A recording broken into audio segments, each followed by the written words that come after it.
Good news, everybody. The Department of Agriculture just answered your questions about the craft grow application.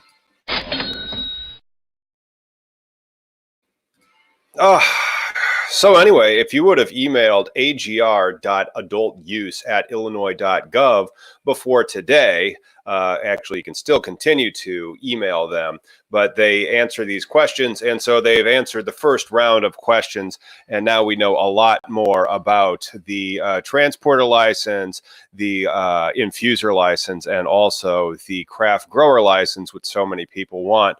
The thing that they did was they published a web page, and here it is. So, and it's also make sure that you take note. It is in the link in the description section. So they've answered many questions, and some of them I think we should go over. And to help with that, I created a small little banner right here. So we'll put a ticker down. Oh, it's not in ticker mode.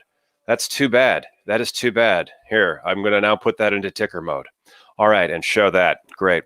Now, I'll blow this up so that you guys can focus on it. And of course, please do direct yourself over to first round applications questions. And they've kind of broken it up into general, craft grower, infuser, transporter, social equity, and zoning questions. The zoning questions are oh so important. So your general questions, they are, quite general, to be honest. They don't really answer all that much that you didn't already know. Most of the stuff in the general questions you can actually find on the front cover of any of the applications. It explains to you how much this stuff is, where to drop it off, and the general questions continue to address that. So right now is the 21st. That's why they dropped this on us. So you can get your questions in again to the same address. It's this agr.adultuse@illinois.gov about, what license is right for you and what questions that you have. One of them, and it is ticking down there at the bottom of the screen. It was actually answered because if you read the descriptions, particularly when it gets into the stuff about your disclosures of your company, financial interest, or principal officer, those ones, they actually usually have a nice little list of things. This is the transporter license right here. It has the list. It's very sparse when you compare it to the craft grower or to the infuser license.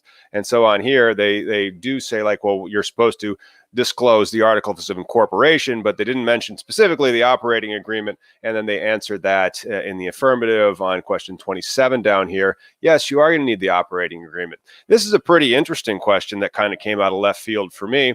It's question number 7. And number 7 asks, will the department offer workshops for applicants? If so, where and on what dates? So evidently the department is partnering with the Illinois Department of Commerce and Economic Opportunity. Of course, that you guys know what that is. That's the social equity map. You guys are probably actually quite familiar with this, and we were looking at it earlier. So anyway, question 7, back to that.